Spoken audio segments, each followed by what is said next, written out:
Hello. Good evening, fellow friends and loved ones.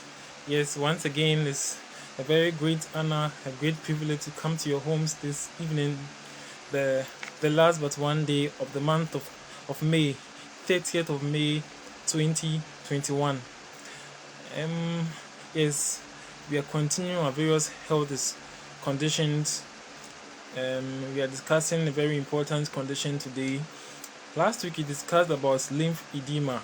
Yes, and today, not an exception, we are going to discuss a very interesting topic.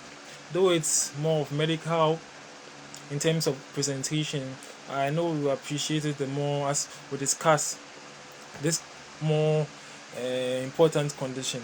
Yes, so before we begin this condition, we want to ask God to begin this presentation in the name of the Father and of the Son and of the Holy Spirit.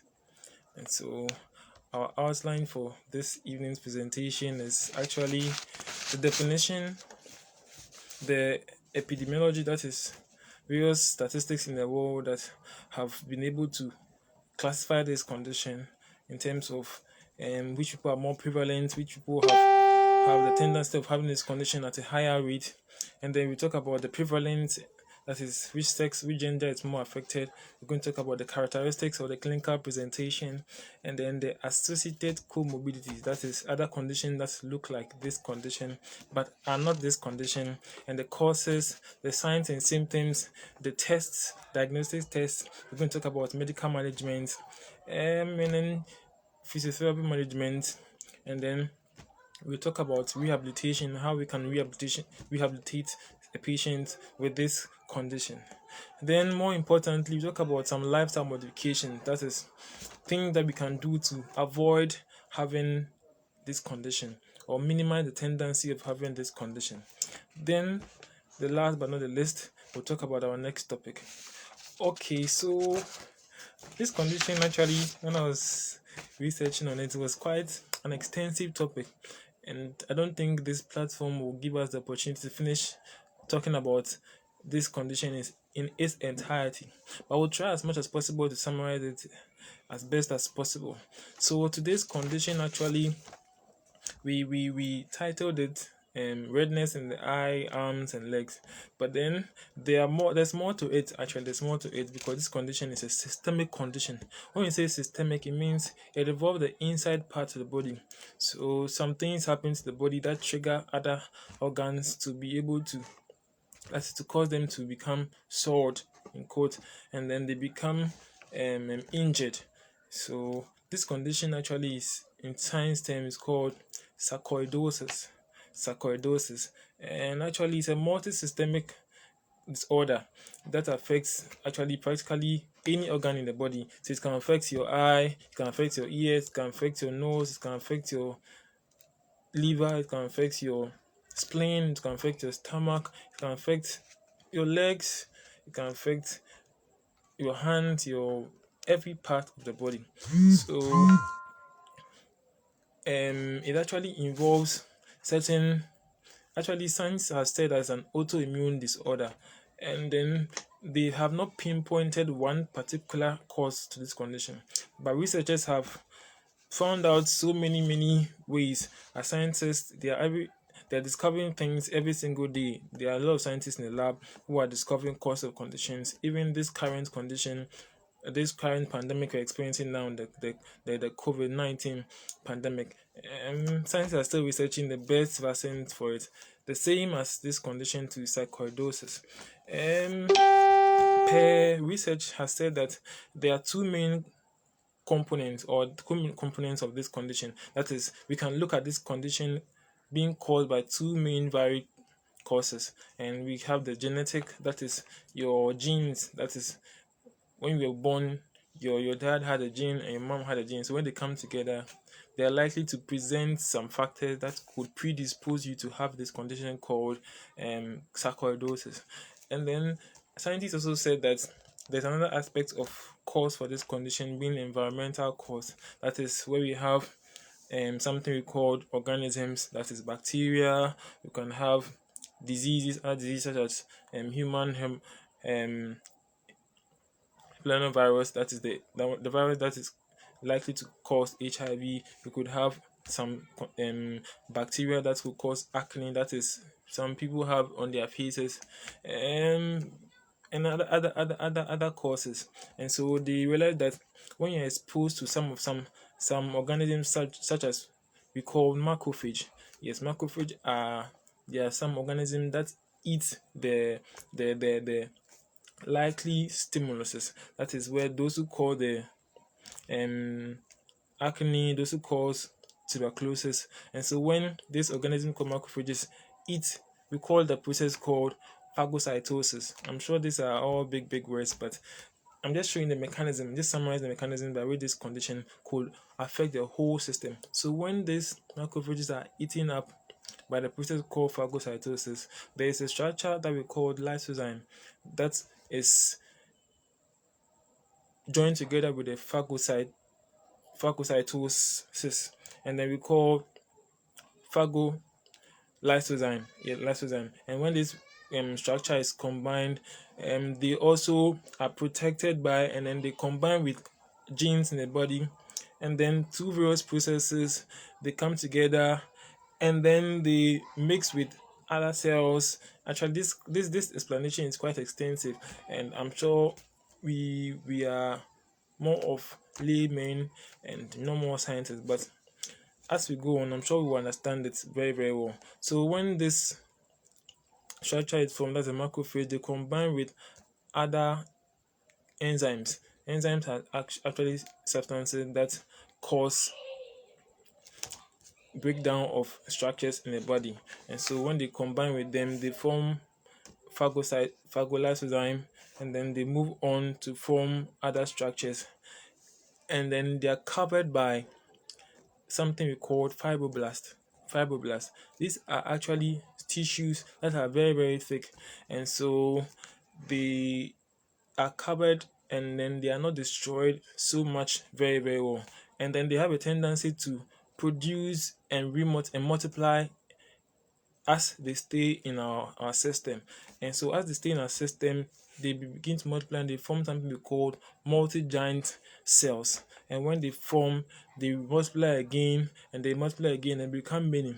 And so when we become many, they are spread out into the system, into the body system. So in the case where they find themselves into the brain, they cause distraction in the brain. When they find themselves into we have a structure we call the pituitary gland. This structure is actually important, helps in metabolism. So as we eat, this structure called the pituitary gland is very important to help us to control metabolism, that is homeostasis. So me, as I'm sitting here now, I'm sweating a little bit, and I'm also talking, I'm using energy. So this structure called the pituitary gland helps to also control our system. And so in the case where this macrophage, this destructive structure that has formed multi-giant cells, enter into my pituitary gland, they decrease my system, and then they could cause so many conditions. And so we have something we call diabetes, and diabetes has a brother and sister. We have the insipidus and then diabetes mellitus. So they cause insipidus and they cause you to have diabetes. They could also cause you to have reduced growth hormone. So in the case such as this, we could have you not having stunted growth. When you say stunted growth, you not growing as tall as possible. Okay, they could also affect your eye. So when these macrophages, that these destructive cells, move from the original site and they move into your eyes, they could cause inflammation, they could cause destruction of the eye structures. And this is also very important that we take notice of this condition called sarcoidosis. And they could also cause destruction in our face. We have something we call Bell's palsy. I'm sure in one way or the other we've come across someone who could not smile on the face. So when the person smiles like this face has dropped.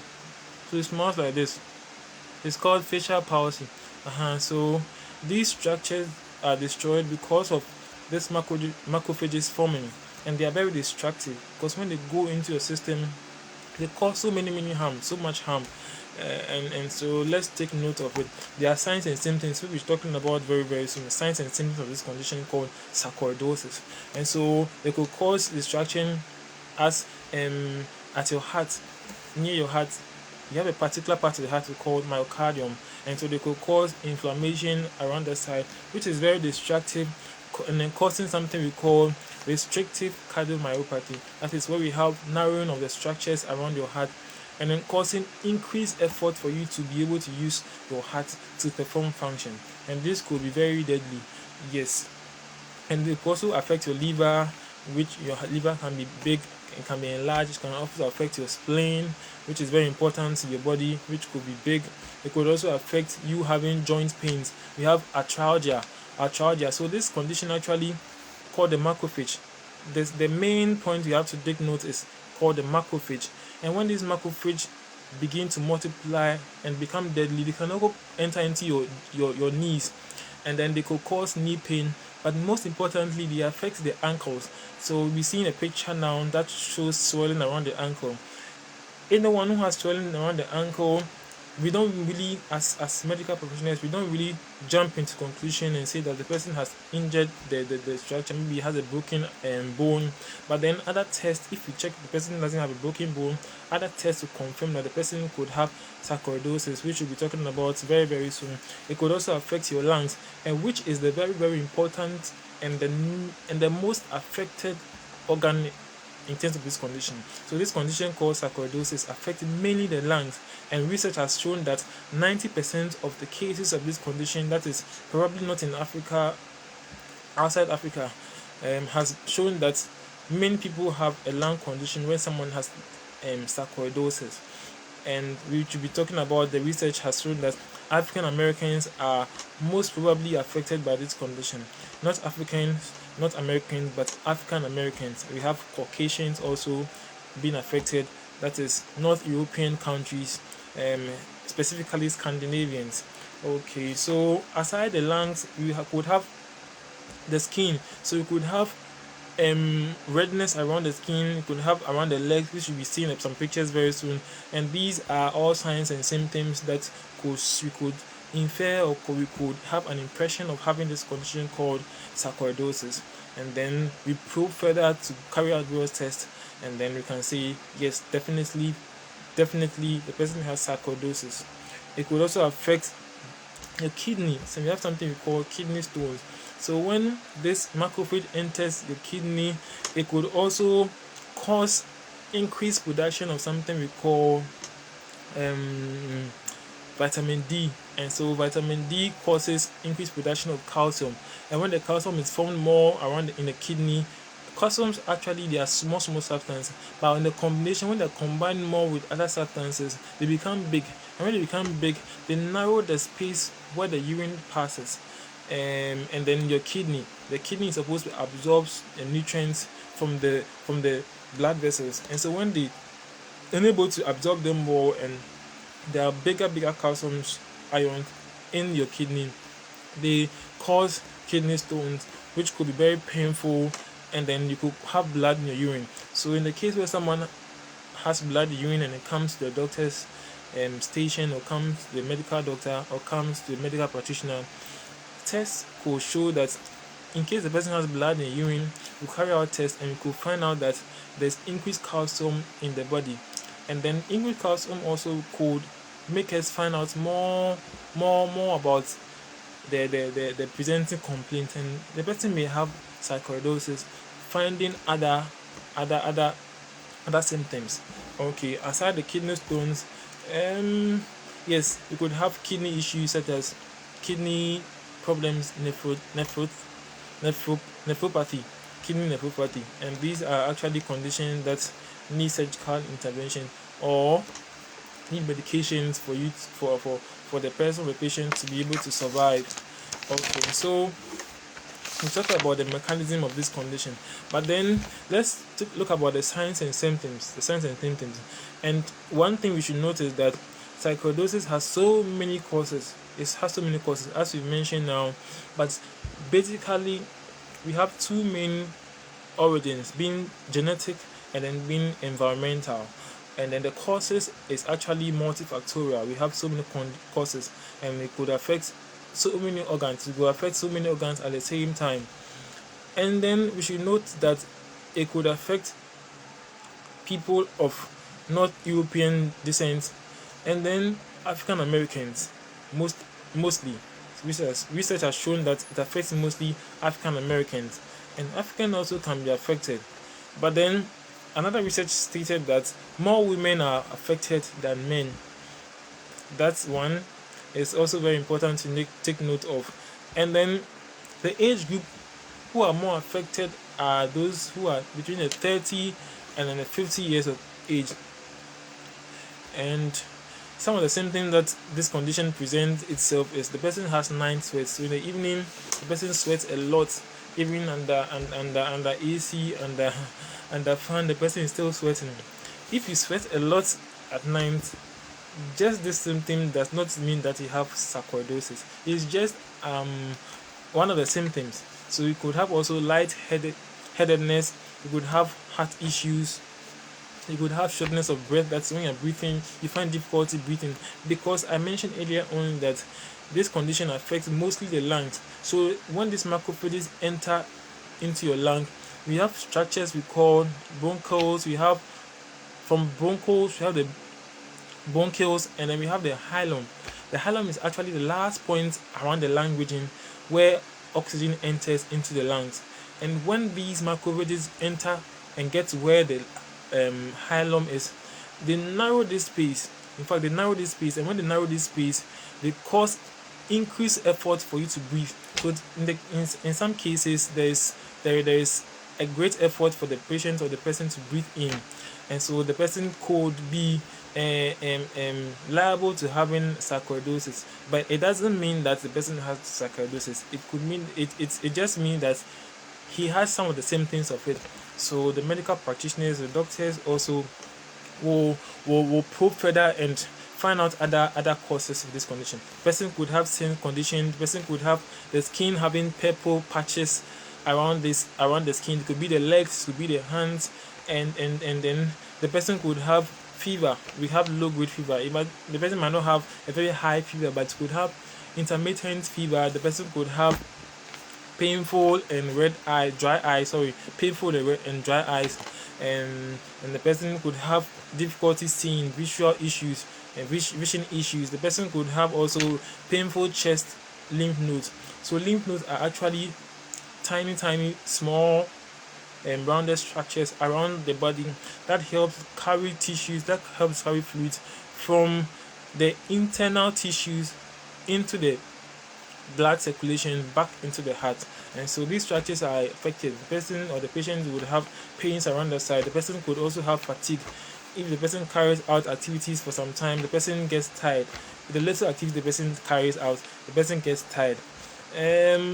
One thing we should note is a very important point, actually, that for this condition, 50% of patients or persons could have mild symptoms or even could have no symptoms, and so they resolve on their own. The person could have ankle pain, and then in a short while the pain goes away, and so it's not taken into seriousness. But then in the case where the symptoms are persistent, then the condition is taken on by the medical professionals, the doctors especially.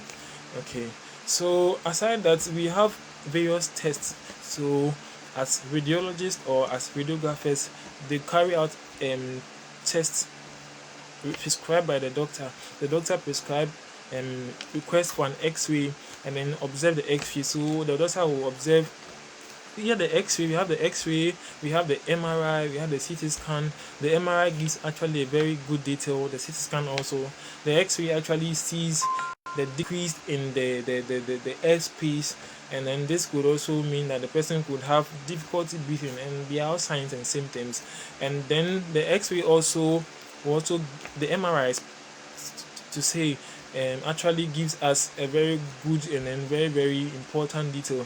Actually, the MRI gives us an indication whether we have issues in terms of the hilum. We'll see whether there's decrease in space of the hilum, That is where the air passes before it gets into the lungs. Aside the MRI, we have CT scans. Also, we have something called biopsy. Actually, the doctors actually are very experienced with this.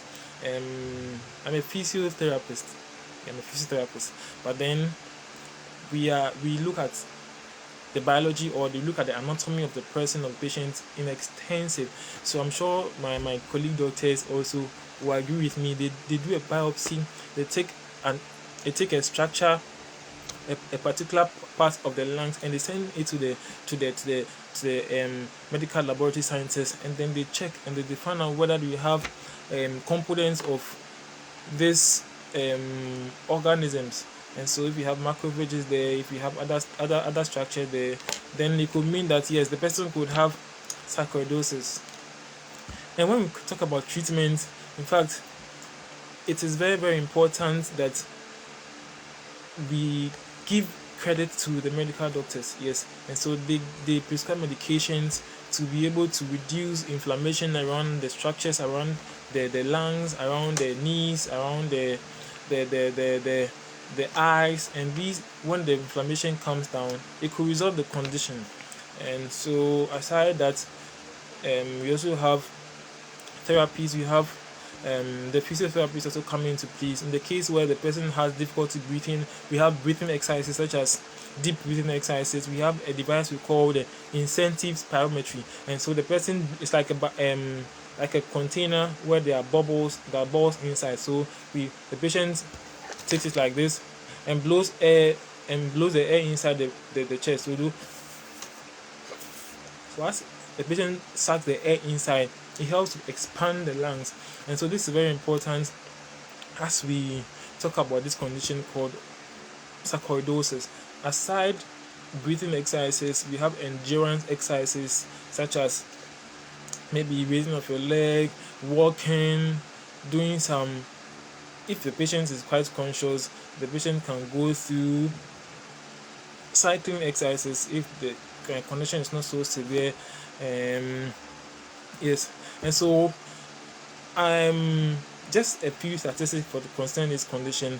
It states that actually African Americans have more prevalence of having this condition. That is, those who are living in the US, those who are living in the UK, and they have African blood. Yes, so they are called African Americans. And it stated that about 17 to 35 out of 100,000 people are likely to be African descent, and then they are living in the US or UK, and they are having this condition called sarcoidosis. But then the whites have a lower prevalence. That's about 5 to 12 out of 100,000 of people. And so relatively higher populations of the people having this condition called sarcoidosis are African Americans. Okay. And so we are very important. We are very, very keen in terms of reporting any of the symptoms that we've stated very, very, very early as possible. And so we'll talk about some lifestyle modifications. And let's take it very, very important cue in terms of the lifestyle modification. So we should note that yes, our diet. In fact, our diet is very, very important. That we should be able to eat very well. We should eat very well. We shouldn't eat anything that comes our way. Some people just eat just like that, and so some foods don't increase our immune system. Actually, when we eat fruits a lot, we begin to increase our resistance, or we increase our immunity to various conditions that we are likely to face. And so we should eat very, very, very well. Okay. And so let's talk about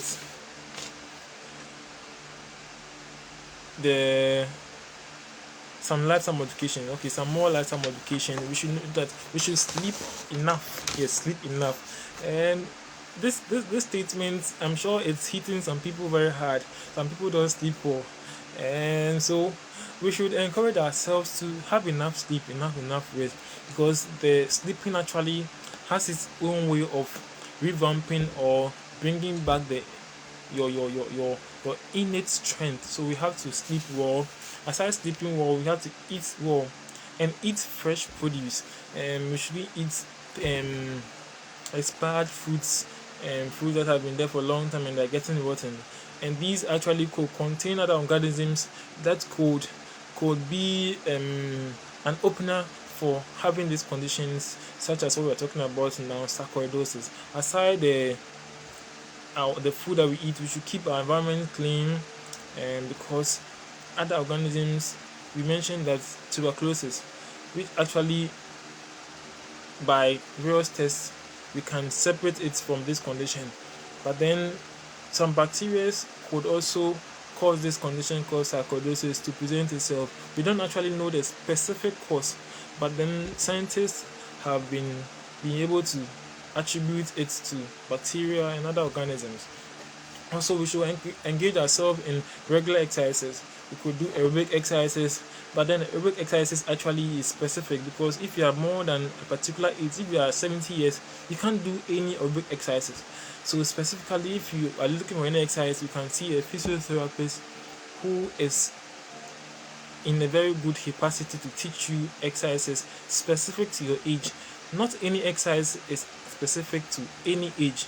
If you are 20 years, there are various exercises that you can do. If you are 80 years, there are specific exercises that you can do that can keep your immune system very, very strong. And also those who smoke a lot, if you have a friend who smokes tobacco, in fact, tell the person that his lungs is in danger. Yes, his lungs are in danger. And if your lungs are in danger, you could have sarcoidosis, you could have difficulty in breathing, and you could die. And let's take into consideration, let's advise those who smoke tobacco a lot to desist and to stop from smoking this tobacco. And also exposure to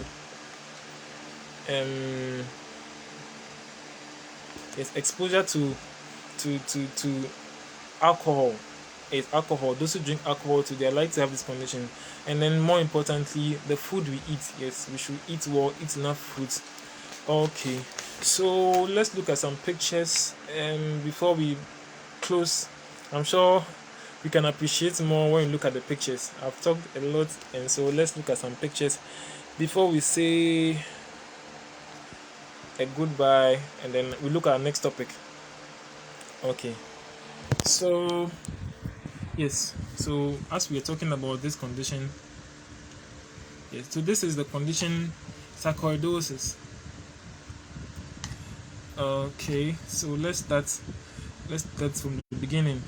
So this is sarcoidosis, and these are some of the exercises. So a physiotherapist will engage in aerobic exercises such as this lung exercises to be able to increase your lung and expand your lungs for you to breathe very, very well.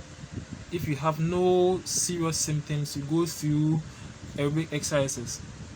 And so this was our flyer that we posted out during the week. So expect another flyer during the week as we talk about another condition. Okay, so this is the medical doctor looking at the lungs and seeing whether you can see this side here. You can see the side is a bit whitish. That shows that there is decreased amount of oxygen to that side, and so the person could be likely to having sarcoidosis. So I mentioned about the ankle issue. You can see the person's ankle here is a bit swollen, looking red in color. You can see it here. So these are all signs and symptoms of sarcoidosis. But then we probe further as doctors and as clinicians to see whether it has sarcoidosis. So doctors also probe further. It's very important. And this is actually the summary of what I was talking about. You having problems with your nervous system, burning, aching around your facial region. You have lung swallowing problems, and then you could have coughing, chest pain, your liver problems, spleen problems. These are some of the signs and symptoms of this condition.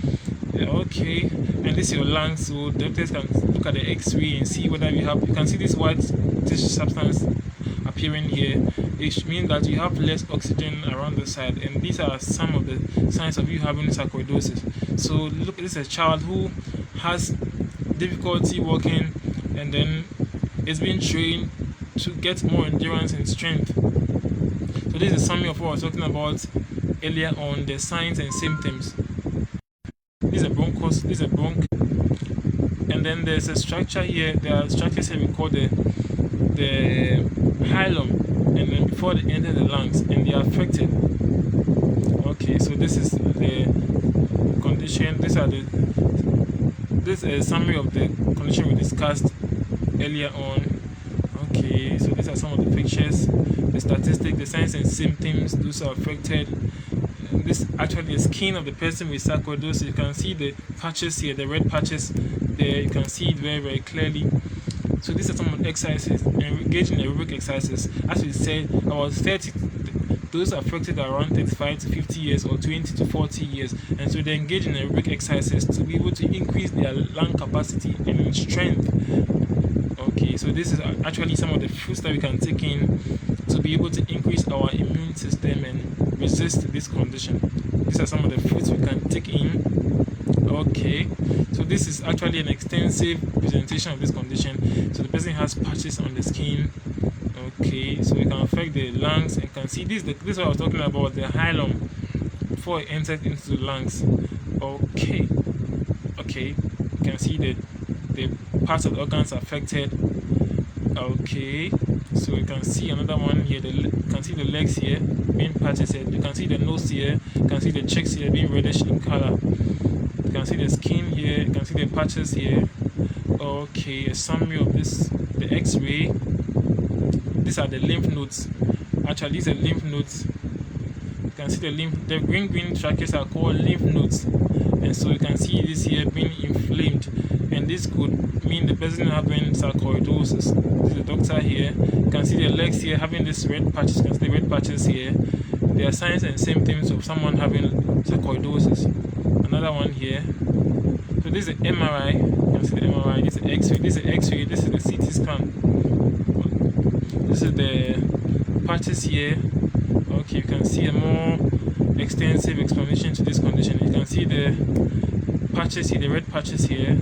Okay, this is an extensive. This is actually the pathophysiology for this condition, the mechanism, the intensive mechanism or the process by which this condition occurs before they move into the organs for them to destroy them.